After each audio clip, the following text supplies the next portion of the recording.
sticking to one topic and talking about it. But if you guys do have any very interesting topics that you would like us to go in depth about, or create subsections about, then we would be more than happy to do that. Why did this get so much? No, it sounds like it's receiving it better.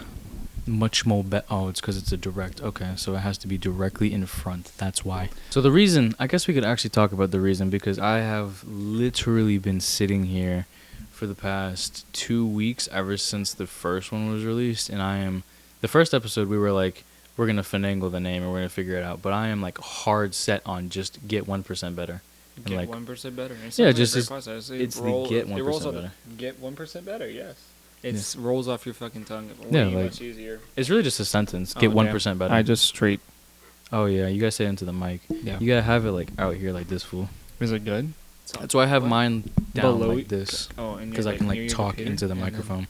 I think we just found the ultimate podcast setup, just like this. Because if you do this, it hides the mics. Yeah, like when you do this.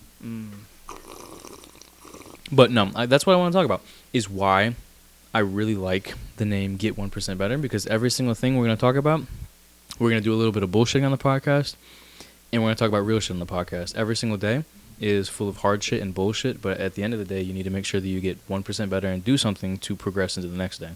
So that's why I like the name of it, because that's basically the way the podcast is going to go. Yeah. A little bit of bullshitting, a little bit of real conversation between us, but at the same time talking about serious things that need to be talked about or aren't talked about, or just things that need to be retouched on, because there's plenty of good conversations that a lot of knowledgeable influencers, or whatever you want to call them. A lot of them shy away from real talk. Those, but there's also messages they have talked about that were heard for like a week and then forgotten. So there are things that you're going to hear us say over and over and over again. Like, get 1% better every single day. The fact that you said this like 15 times just kind of instates that this is the name of the podcast and why it's the name of the podcast right there. Yeah, it is. And when you look up Get 1% Better on Google and YouTube and everywhere, you're going to see our podcast and our faces. And you know what you're also going to see? Us getting 1% better. No. Thousands of people getting 1% better? Yes. Thousands of people smiling and getting 1% better every single day is what you're going to see. But I would also like to second the motion of, let me know if you guys like the new setup. We did the 2 angles. I'm trying something new today. We're going to do more of a war room style kind of thing. So let me know if you guys like the setup. If you don't, sucks to be you. I like it. So yeah. you can't. Well, okay. Firstly, I'll say the discipline is the stupid way to answer this question, but you can't keep a morning routine 365 days a year. I'm going to be completely honest. And get 1% better. No, but that's what I'm saying. You just have to make sure there's certain, like, how your hygiene should be A1 every single time. First of all, your hygiene and your look matters most of all if you're the brand. Now, there are cases where if you're not the brand, you don't have to be like that, but just make sure you brush your teeth and don't smell like shit. Your temple is going to be a perfect example of what the product of your life is going to be. So if you don't take care of your body, your temple, your life is going to be the same way. Yep. That's agreed. First of all. But within traveling and everything, even I have fallen off of routines. But the one thing I always do in the morning is cold shower, brush teeth, smell good. Yeah. That's what I always do. Yep. Because you feel good the rest of the day. But there are days that, like with my wake up and flow method, that I wake up and immediately just start editing or working or doing calls for 3 hours. Before hygiene, or you're just... Yeah. Oh. No, I wake up and do it. No teeth brush, no nothing. Always water, though. I always drink water. There's a water bottle next to my desk. Every single day. Water comes first. You're a nasty fucker. Sucks to be you. Bro. Do you brush your teeth every single morning? Or do you... Wait, but do you do it before you kiss your girlfriend? Or do you kiss her after? No. Before or after? No, be honest, you little shit. You want to actually know what happens? I wake up at 4:30, and I turn my fucking alarm, and I roll over, and I'm like, fuck. I roll over and just say, fuck. That's the first day. Another day to get 1% better. I get up, I get changed for the gym, and I don't even kiss my girlfriend or anything. Go in the bathroom immediately, fucking spray my fucking shit with deodorant, brush my teeth real quick, run downstairs, go to the gym. Then I come back after the gym, shower, go upstairs. This is like every single day. Every single day. Because my schedule get to work never at like changed. 7. I have to work at 7. Yeah. So, shower, go upstairs, get ready for my day, make sure I have my laptop, all my gear, chargers, whatever it may be. And then that's when I kiss my girlfriend when I leave for like good. Aww. And then she's still asleep though. But she gets up at like 30 minutes after I leave to get ready for work. So That's so nice. Yeah, sometimes I just roll over and I start working. Making your bed. Make your bed every morning. It's fucking annoying and stupid, but just do it. Very true, but I like living with a significant other. It's kind of hard to like throw her ass at the bed. You're on the couch now. No, but over there. I mean, also or make her do it. Have her do it. Well, be like, hey, babe, can you make it if I can't make it? She hates it. So sometimes I get back from the gym a little later, like a workout session may have overran or something, or I ran into somebody at the gym that we had a conversation for 30 or 40 minutes. And then I'm like late to work, but that's besides the point. But I get home and she's like just now getting out of bed, trying to get ready for work, and we'll sit there and make the bed, and I'll help her make the bed. But this is for these guys though. Because I'm sure there's gonna be a lot of single men watching this. Let's pretend that that's who we're speaking to. Yeah, well, you can get 1% better in a relationship. Wait, what is your announcement though? You have a very big announcement though. Well, you just have a great announcement. Like, what's going on with you? Bro? I'm gonna propose in Europe. I'm taking my lovely significant other to on a cruise, and we finally I made the decision to pull the trigger, and been living with her for 3 years, and now I think it's time to get into it and actually make it a serious commitment. And that way, while I'm in Europe, kind of knock out two birds with one stone, or stone on our hand, you know? No, literally. So, and just kind of proceed in the way of life. Like, that's just how it works. Happy wife, happy life, you guys. Yes. But not very saying happy congratulations to you. For sure. But it's not going to pull away from, progress and goals, and getting 1% better every single day. She's actually making me get 2% better every single day. She pushes me in the right direction, which if you can find that person that does that, then that's the one you want to get with. That's the big announcement. I love it. I'm very happy for you, my guy. For sure. All of you will find that if you desire to find that, but firstly, you must work on yourself in order to find it. Yes, you have to be ready for the mental state of having the mental... Well, that's a whole another subsection of being ready. Yeah, being ready mentally and being ready physically for whoever may be your significant other. You got to be ready for both. It's mentally draining and physically draining to be in a relationship sometimes. It's everything draining. It's you're sharing life, space, energy, assets. You are devoting yourself to another person. That is a very big responsibility that some people are not ready for because they don't even take care of themselves. I will say this: if you're not able to get 1% better, then you're not ready to grow with another person that's not getting 1%, or whether they are getting 1% better. It's not fair for you to join their journey and then not be ready. Not be ready. You need to be ready. If you're not, you shouldn't be in a relationship, because relationships require getting better. Yep. They require sacrifice. But that's a good question. I think we bounced off of that. That kind of answer your question was knock out whatever you have. Make sure you eat the right shit too. In the morning, yes, very much so. all the time. Eat the right shit in the morning all the time. I eat like shit during work. Hey, don't shit on Bojangles like that. I'm not shitting on it, bro. I love it, and so does Kobe. Yeah, so the problem is Bojangles is so gas that, like, I eat it too much. Gas is crazy. I eat it too much. No, but I used to brag about that I would eat 5,000 calories a day. The fact that I eat so much Bojangles is due to this motherfucker, because I used to not eat Bojangles like that, and this man brought me Bojangles every fucking 9 o'clock. This motherfucker had Bojangles already there. He's like, "Hoop, here you go, buddy. Thanks for washing my car yesterday." I'm like, what the fuck is this? You're making me eat 3 pieces of chicken in the morning at 9 o'clock? You need to eat 3 pieces of chicken in the morning. And he's like, I'm dirty bulking. That's 40 grams of protein and fucking like 70 grams of carbohydrates between the biscuit and the fries.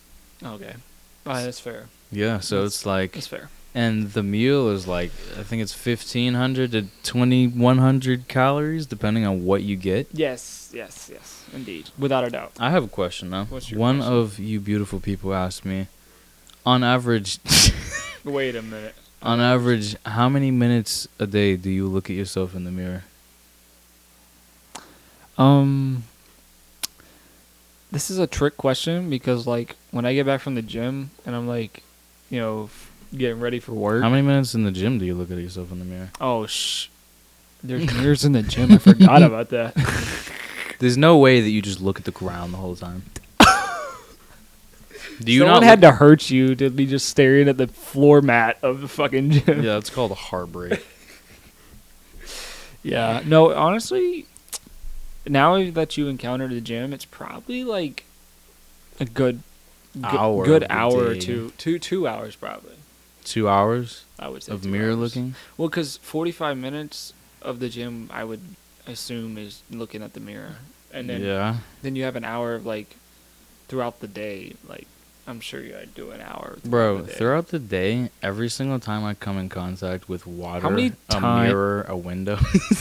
How many times do you think you go to the bathroom and you're like, oh, there's a mirror? Like, obviously you're looking at it. So like, oh, yeah. No, I'm saying, like, every single time I see a reflection of myself. Oh, you're checking yourself out? Oh, yeah. Every time.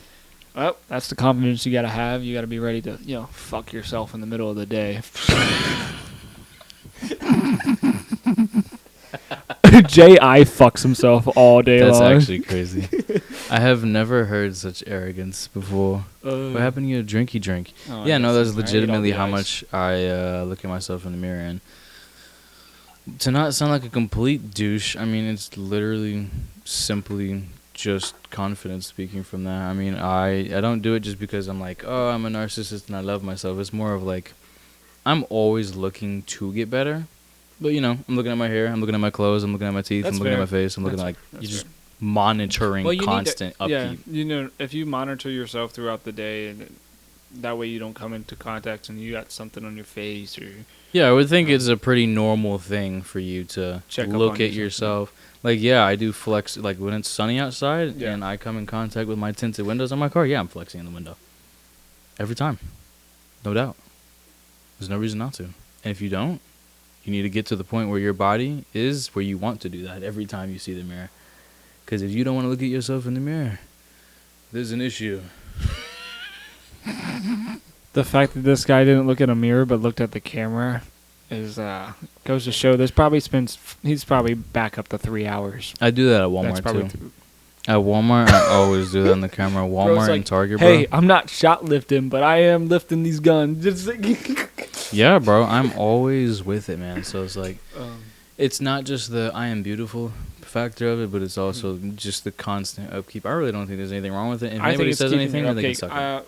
With my aspect, it's more like checking on myself. So if I come in contact with like a customer when I'm going to get a car, you don't want like shit all over your face or all over your hands. Like I just try to stay clean. I mean, that would be nice. When you're pulling cars out, you don't try to get the car in dirty and everything. So Snapchat and Instagram and TikTok, and then like remember to catch flights, not feelings, because they have no emotional control or maturity whatsoever. But I just have it. Remember to catch flights and control your feelings at that point.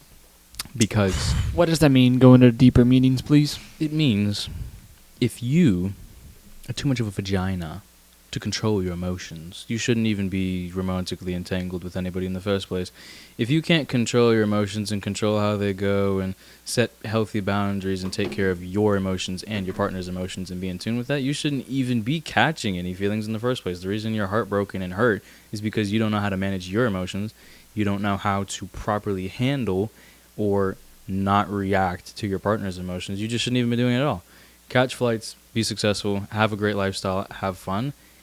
And you can also be in a relationship and have feelings with somebody as long as you regulate things properly and don't get heartbroken because you were stupid and emotionally immature. Well, if you're in a catch feeling situation, you need to make sure the person's on these at you least also on the have feelings. same page.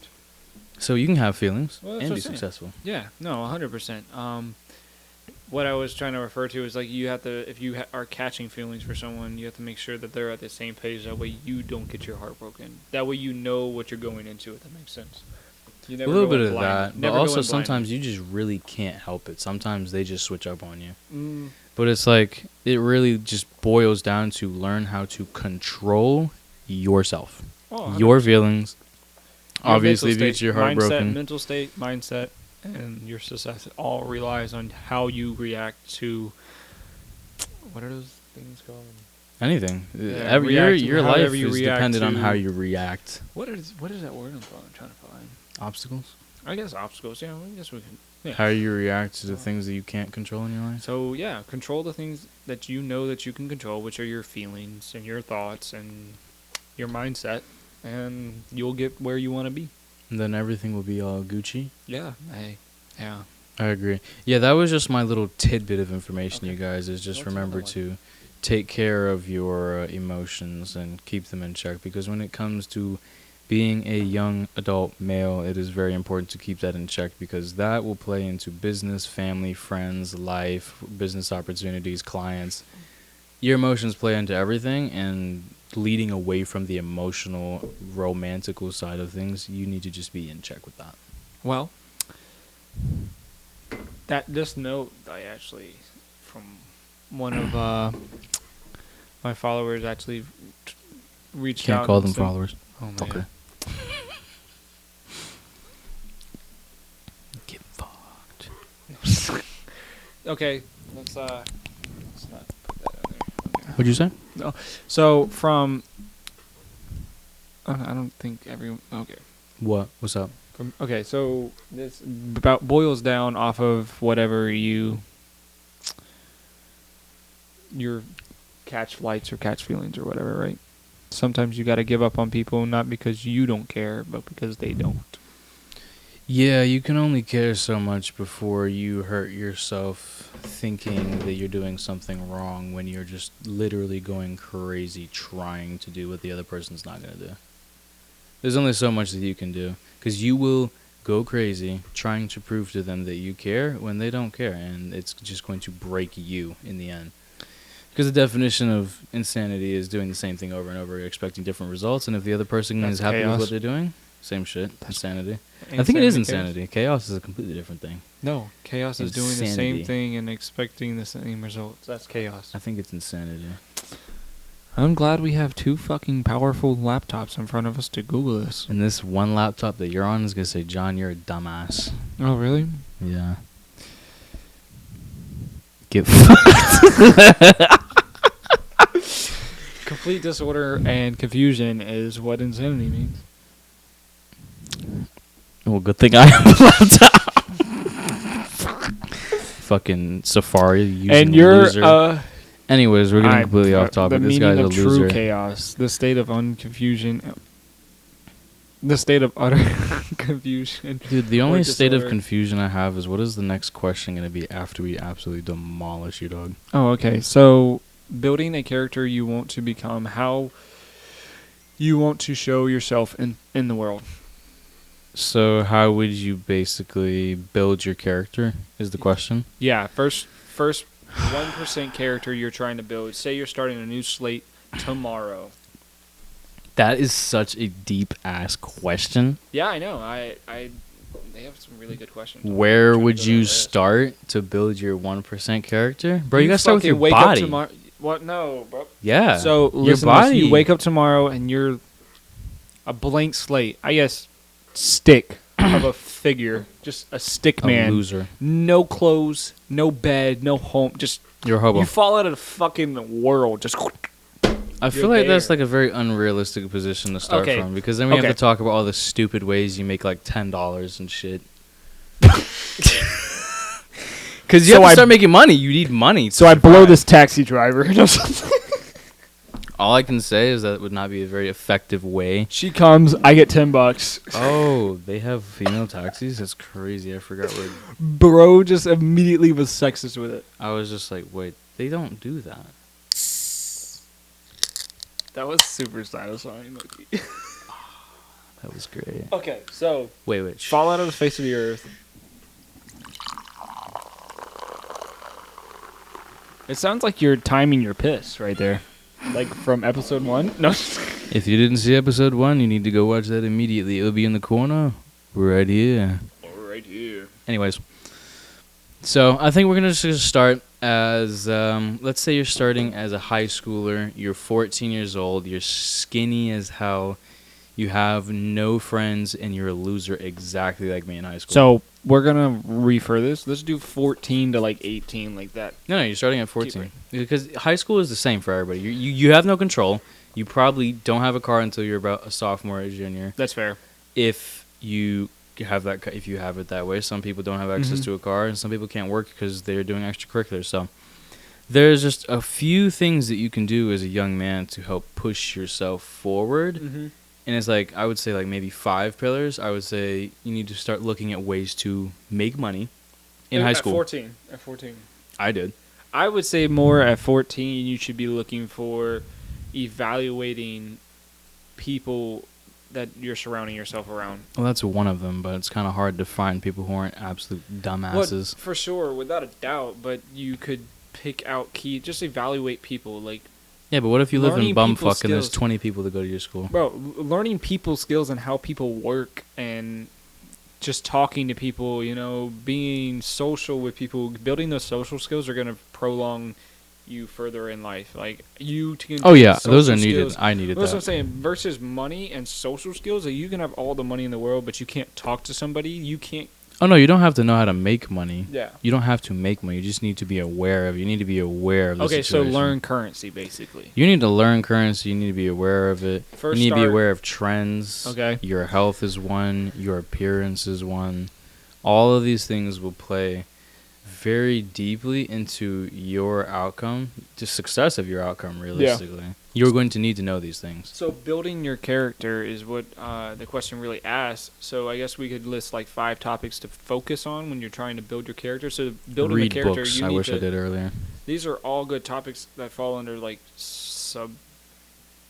There's so many branches that this could go out. There's so many branches. So more so, pick your topics that you want to focus on and focus on them, whether that be your athleticism and fitness is number one, though. I'm sorry. It just is. You got to take care of your body. Yeah. For sure. You got to take care of your mind. If you're a stick bitch, go to the gym. Wait a minute. No, well, even if you don't need to be a big, bulky, brolic. Yeah. Like, you don't need to be a gym just bro. Be But your health, your food, your intake needs to be good. Yeah. You need to be able to be agile. You need to be able to survive in the wild if you ever got in a car or a plane accident. You need to be capable and smart. You need to be able to open a freaking jar. You can't be sitting there struggling. So, like, you basically just need to be a well-rounded individual. You don't need to be this jacked gym bro. But you do need to be a very capable mechanism of a body if you actually want to feel in control of, like, anything. What's wrong with that? All the boys just moved in back with their parents. That is big facts. You save a lot of money financially. Okay, so bro, the building family your unit character, is important. move Fuck back that. in with your fucking family. No, I'm not gonna lie, I'm not against that. To get 1% better, you need to build a better relationship with your family. If you don't have a good relationship with your family and they're not complete shit people, then you're dumb. Yeah. And I want you to look at that realistically, like if they're actually shit or if you're just being a little arrogant. Evaluate your family like on a minute scale and just put them minute. Is that the word? Does it say minute? You need to be focused on your fitness and your body. You need to make sure you're functional. Don't injure yourself in high school. Don't do anything stupid. Don't do anything unnecessary, ego lifting, whatever it is. You need to take care of your cognizance and your educating yourself. Throughout high school, I was always watching YouTube videos. There was some gaming in there when I was younger, like 10, 12. Once I got 14. Older, I was watching how to edit. How does sound mastering work? How does this work? How does these car engines work? Like, I was constantly just try to watch things that build your mind, not that melt your mind, literally. Even, like, on top of, like, building tools or using things, like, putting things together, like, how things build. Legos are great for you. Legos are great. Like, use something that is always training your mind, whether it be a fun little puzzle, putting a puzzle together. Like, don't sit here and just do things that don't build Don't watch skills. Snapchat stories. Yeah, so they're scrolling through TikTok hurts your fucking... Dude, Snapchat's even worse. Is it? Snapchat and TikTok are just brain It hurts your attention span. If you can't hold on to attention, like, how do you expect to walk into a meeting and sit there for 3 fucking hours and make $500,000? I would hope you don't have to sit there for 3 hours. My God. What are we, corporate? Jeez. What are we, back in Disney class? You know, billionaires have 20, 30-minute meetings. They don't have 3-hour meetings, dog. If you can't sit there for 30 minutes and give your full attention and knowledge and fall off, and you just can't fucking sit there and function for more than 30 minutes, then you're fucked. I mean, so stop scrolling. Meaningless scrolling. Like, if you're scrolling through trying to find, like, I would say TikTok's a good place if you search outfits. Like if you're trying to up your style and try to TikTok, it would be cool. Or sure YouTube, it is. or YouTube. You know what I mean? It's quick. If you're purposefully using the platform, is a completely different story from people that are just don't fucking get on there and just start and scroll. Yeah. If you get onto something like today, I had this exact same issue where I was doing some work, I was waiting for edits and stuff. And between rendering short form videos, if my phone is off or if I have notifications or DMs or comments that I missed, I would go reply to it. But during the editing and during the actual process of putting together videos, I very manually had to tell my brain, no, do not pick up. Like when I see a notification or when I hear it or when I feel the vibration, absolutely not. Well, there were a couple of times that I picked it up. And I was like, no. Because once you lose focus on work, your mind's already distracted. Your mind's already thinking. You just reset a cycle. Yeah, you have to re-enter that fucking locked-in phase to knock some shit out. And you don't want to have to, because they literally call that the friction. Yeah. I forget it's limbic friction. That's what it's called. That's what Andrew Huberman calls it. He calls it limbic friction, and that's basically what you have to overcome to start doing something hard. And if you're doing something hard, you need to be very in control of your attention. And if you're not in control of your attention, you're not going to be able to do anything. You're not going to be able to control anything. So literally, like I said, today, I was a victim of that, not for more than 2 seconds, but I would be on my phone, I would open it. If there was not something rendering on the screen, if I did not finish the work that was needed to be done, I put the phone down immediately. I was like, no. But between renderings, while there's nothing else to do and I can't use the Adobe program and I don't want to overdrive the CPU and use another application, yes, it's okay to get on my phone and check stuff like that. These fucking Porsche and Rolls Royce. That's facts. If you're going to do something, do a car that you actually have interest in learning. And then just realize that you're never going to buy one of those cars because then you're going to learn that that car's fucking shit. You'll be like, that's fucking horrible. This shit's How many times has Jay been late? Jesus Christ, there's a lot of this random stuff. Very much so. You actually have not been late recently. We haven't been on time. I think I was late today. But that's only because you were a little bit late, but it's okay. I worked a little later. Attention span and cut this part out. Dude, no. Yeah, we're going to cut this whole quiet part out, yeah. Yeah, I know. That's what I'm saying. So fucking goofball. I need to ask you about... Yeah, you know how to juggle with some balls. City, states, and subsections and all that bullshit. You mean countries, states, and like... No, because there are states and then there are territories. You know there's continents? There's like 7 different continents? There's only 7 different continents. There's like hundreds of countries. The fact that he looked at me like, there's... Oh yeah, 7. There's only 7, dumbass. Name the 7 continents. To get 1% better, you should study your history and pay attention a little bit more. So you can travel a lot less. That's not how that works. All right, so what were you asking me? Okay, so how many countries have you been to is what I'm saying. Been to over 20. No, there's certain countries you need a passport for. Like you need a visa to go to places like Venezuela. That's different. There's a certain place in South Africa that you need a visa for. Okay. Romania is one of the places you can't just use a regular passport for. Yeah. So there's different countries, like even in Germany, I think in Germany and different places in Europe, they're requiring visas now. Your passport's not going to be enough. But I've flown to a lot of different countries, and I would say that my top 4 favorite, Philippines, Mexico, Tula, Mexico, the Philippines, and definitely Dubai. Dubai is fun, but it's going between Delhi and Dubai that's fun, because Delhi, Dubai, and Aruba. No, not Aruba. What is it called? Bali. They're all in that triangle. I've seen Bali. Oh, Bali. Huh? Bali's gorgeous. Yeah, I know. I've seen Bali, and I also think it's like very inexpensive to go there and like spend a week there. You know, it's not. It's expensive to get there, but if you use Amex, like if you leverage certain systems, it's not expensive to get there. Yeah. But it's a pricey ticket up front if you don't. Yeah. Well, but that's a whole nother episode Bali, right there. I was talking about. So first time traveling out of the country, about to fucking get my passport stamped and everything, and travel. So you have your passport, or is it you don't need one because you're on a cruise? No, you have to get passports. Nice. Because you have to step off the boat. You have to step off the boat, and you have to. We got excursions booked and everything. But yeah, first time traveling out of the country, and what do you do to get you prepped for traveling? Now, what did you do when you were like first going through the traveling process? So when it comes to traveling, I would say that my first time was actually quite...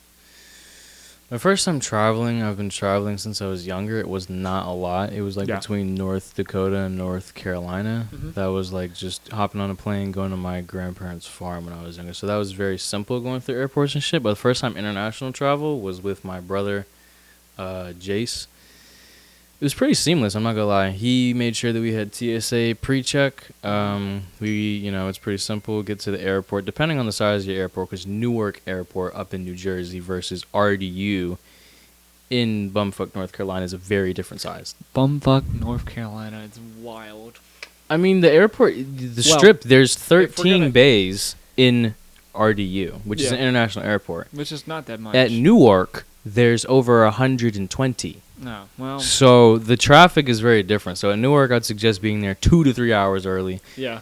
Depending on the size of the airport. As in here, you can get there like 45 minutes before your flight takes off. Yeah. Nobody's fucking in your way. Just sit Sometimes they are. You gotta check. Like, think of it. On Friday, on the weekends, it's gonna be packed. During the week, not so much, except for 6 o'clock because that's when business travel is. 6 between 9 p.m. is business travel. So there's different things to worry about with time. There's different things. Make sure you have pre-check. Make sure you have all of your goodies. Packing, I'm going to let you and your mama figure that out. Because if you don't know how to pack your bag and bring your hygiene, make sure you read the rules. Make sure you don't have a certain amount of liquid and cologne in your bag. Otherwise, you're going to have to drop it. Packing is on you. Yeah. Looking at prices, communicating with your concierge and making sure that you have everything figured out before you go. Making sure that your accounts have international travel. And making sure that you call your credit card companies. Tell them where you're going to be so they won't close your credit card. Make sure that you call your phone service and tell them that you're going to be flying internationally. So make sure that you have service in that area. Otherwise, you're going to need to get a different kind of service once you get there. I need help with that. Yeah. So these are like all things you need to do when traveling internationally. You need to make sure that you are going to be set. Make sure that your finances are good. Make sure that your phone is going to be good. Make sure that you're going to have service. Make sure don't lose your card like Jay did.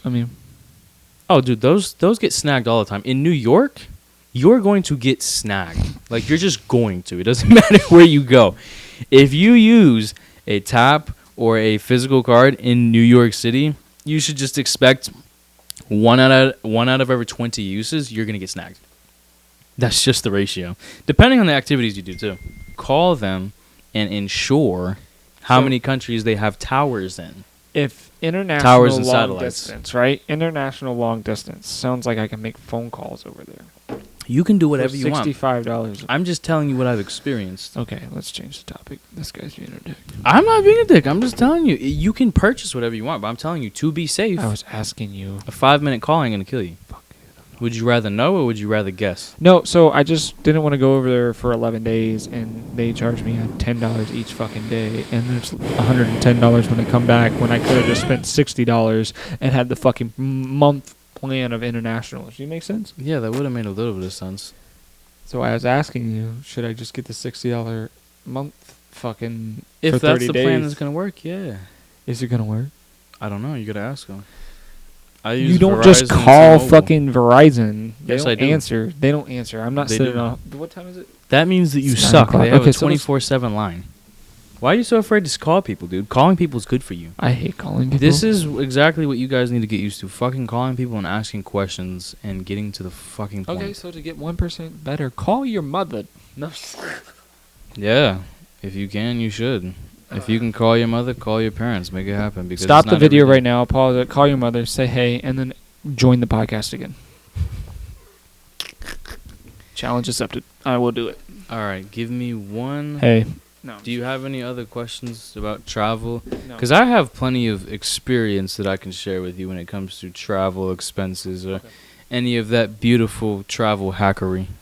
No, I think we're good. I think we need another topic. Do you have any questions for me specifically?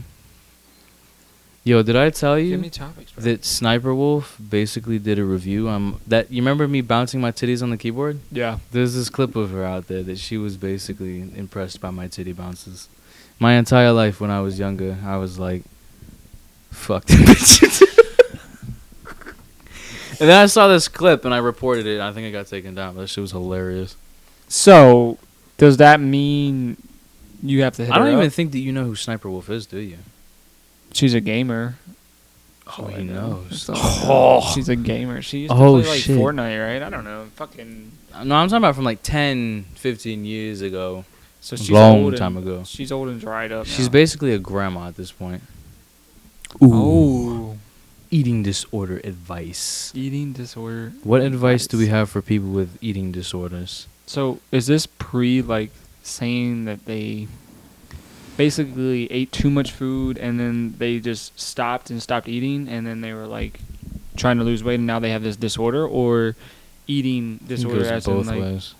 As in they're scared to get fat, so they're like really skinny and they're just like they just can't eat because they're like, you know what I mean? I think it goes both ways. Because either way, it requires a lot of manual control, I would say. Manual control and chipping away at a very big block. I would say you got to start with smaller portions and not thinking about what you're eating. Yeah, tracking that shit is going to kill you. Yeah, the fact that you're thinking, oh, it has this many calories, or oh, it's gonna add on, I'm gonna see it here later, or just thinking about it. Like, even if you think about swallowing, sometimes it's disgusting. Like, just like, ew. What, to think about swallowing? Yeah, just to think about swallowing. Like, you're overthinking it. It's like with anything. It's if you're getting on a plane and you're like, oh, I know I'm gonna get like, or you get in a car, you're gonna get car sick or whatever. You're overplaying it if you keep telling yourself, I'm riding in a car. So it's kind of the same thing with eating. I would say while you're eating, don't be thinking about like the motion of eating. Just eat, and then like kind of move you on, or watch a show while you're eating or something. Like pull up Netflix. I would say that would be for the skinny to fat road. The fat to skinny road is a little bit different. Is it? Yeah, and like making sure that you're feeding your appetite and you're satiating properly, like making sure that you consume enough fruit. Mm-hmm. If you're feeling really hungry, an easy trick is just drinking a fuck ton of water. You drink 3 glasses of water. Whenever your stomach expands, it chemically sends a signal to your brain that you're full. Mm-hmm. Doing little stuff like that, making sure that you eat fiber. Fiber fills you up. Protein really fills you up. It's much slower to process. So it seems like if you're having this issue, you just give Jay's Physique a call and you'll be good. Well, I mean, I learned a lot from specifically Sam Miller on like gut health, but top of that plays a very big part. It plays a big role. If you're not willing to take control of it yourself, then you need help and reach out to a nutrition or a nutritionist. Or your friend. Or your friend named Jay's Physique. Anybody.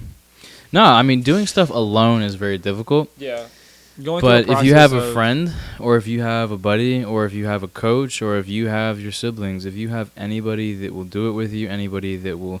Yeah. I mean, even people talking shit. Like, I talk shit to my guys all the time. If I see Kobe eating Bojangles, or if I see David eating something, I'm going to talk shit. I'm going to be like, yo, why the fuck are you eating that? Because it's good, bitch. It might be good, but if you don't look good, you shouldn't be consuming it yet. Until you get to the point that you can consume it without having detrimental effects on your body, I don't think you should consume it yet. So having people that will keep you accountable is also really great. Yeah. But self-accountability at the end of the day, because sometimes you're going to be on vacation, sometimes you're not going to see them, and sometimes you're going to be alone. So having that self-accountability is great, but also manual control. Kind of touching back on what I said earlier, where I picked up my phone while I was working.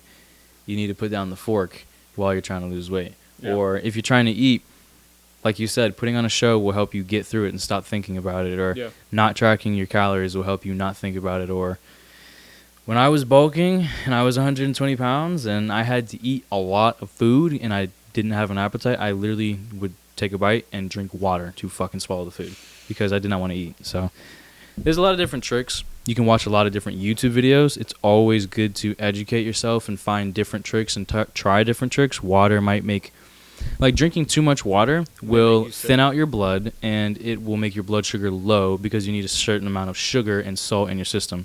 So some people might not opt for that option. You need to find different options that work for you. You need to find different strategies that work for you and just experiment. Not everything's going to work for you, and not everything that this PhD from Harvard says is going to be true. You're going to have to find what works for you and keep trying it and keep tracking it and just not give up. Because this is not cookie cutted.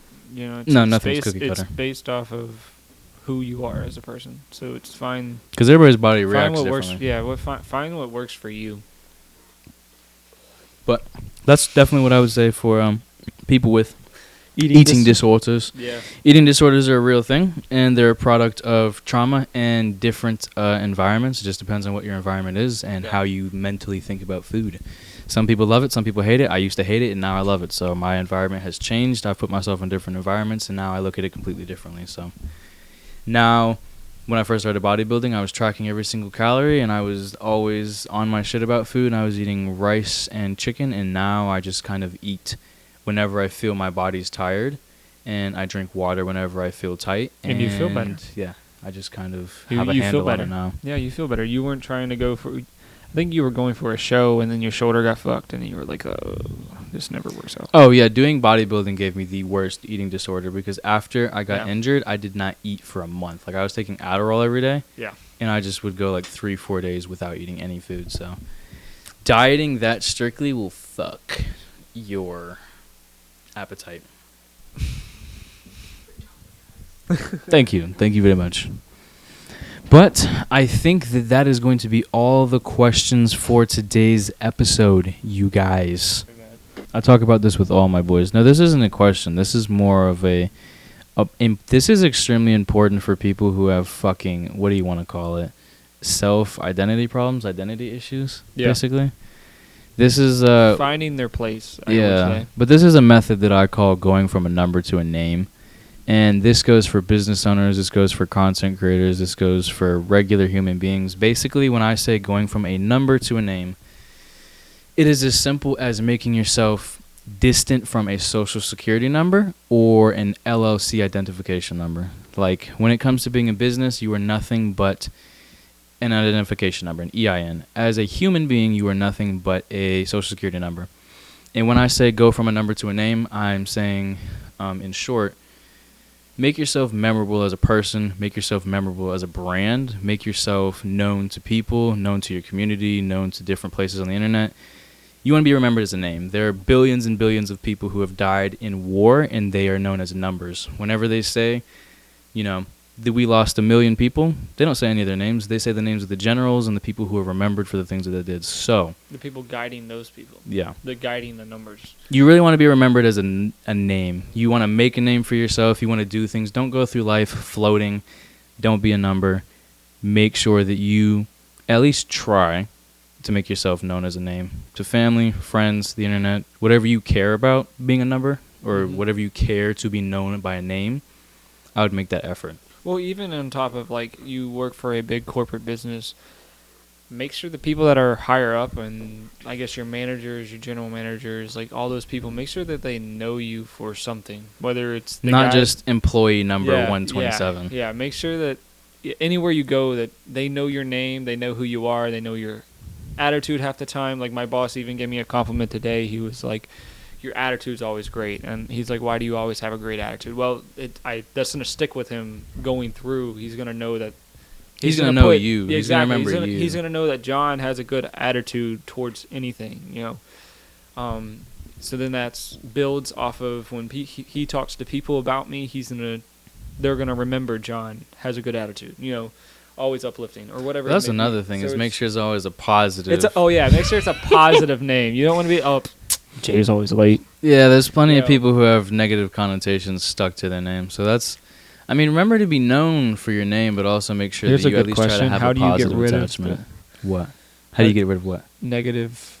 Something negative is attached to your name? Yeah. How do you get rid of him? You need to make sure you stop fucking doing it. The same way that I was known as Late Jay. You need to make sure you stop doing it. Up late, yeah. For a while, people aren't going to notice the change, and it doesn't matter if they notice it and give you a fucking cookie for not doing it. Yeah. If you weren't supposed to be doing it in the first place, you weren't supposed to be doing it. Mm-hmm. So don't expect people to be like, oh, you're so amazing, you changed your flaw. No, keep doing it until it's normal for you to do something else. Yeah. And once you start doing something else, you will be known for that instead of the negative connotation that was attached to your name before. The reward isn't 2 days later, it's a month out. Yeah, and the reward also shouldn't be the compliment of what they said. The reward should be the change that you made that was positive for your life, that benefits you and the people that were saying it about you. Same as me being late. Me being late lost me customers. Me being late lost opportunities to meet certain people. It lost me daylight during golden hour for certain shoots. So I had to change that, and now I have everything in order, and now I haven't heard Late Jay from anybody but you. So fuck you. Well, you still show up late for me then. Oh, is that what I was late today? No, I attached the negativity to your name because it's kind of funny. I think it's hilarious. I will always remember that. Also, That's the same as the running shit. Exactly, but me saying late J only reminds you that you had a negative attachment to your name. Now the new clients that you basically filtered out all the negative clients, I guess you would say. The ones that you lost, the ones that you didn't gain. Well, it wasn't really that I lost clients. It's more so that I had the potential to meet and shake hands and never had the opportunity because I just didn't come. Yeah. Well, on top of that, like I said, you filtered them out and you made it a positive. Now, I'm here still, but I didn't distance myself, or you didn't lose me because of the late J. You know what I mean? But it's a reminder to build you. You guys put up with my shit. Exactly. You guys definitely put up with my shit for a very long time. So the reminders were to guide you into a positive. Yeah, that's definitely a good reminder. Yeah. Do I have any reminders for you, or is this going to be the end of it? That was the question, how to get rid of any negative connotations. Just make sure that you work extremely hard to make sure it's a normality that is not your normal, and your normal is now something good and positive that benefits you and the people around you. Simple as that. Very simple. Is that all, sir? I think that recaps the podcast. We've been going for about an hour. So, like I said, I would like to thank every single one of you for taking the time to sit here and listen to us bullshit today, as well as answer some of your questions. We always enjoy giving feedback and being able to answer questions about experiences you have and give feedback based off the experience we have and facts from your trusty, dusty MacBook. But thank you guys for joining in today. Make sure to comment more questions down below. Yes, comment more questions down below. Comment on Instagram. We will be posting updates and clips on Instagram and short form content around the internet, but this is where we are going to be hosting everything for our family. Podcast every Saturday, and the course will be dropping for 10K 90 days every Friday. So we will see you guys in the next episode, and remember to get 1% better every single day.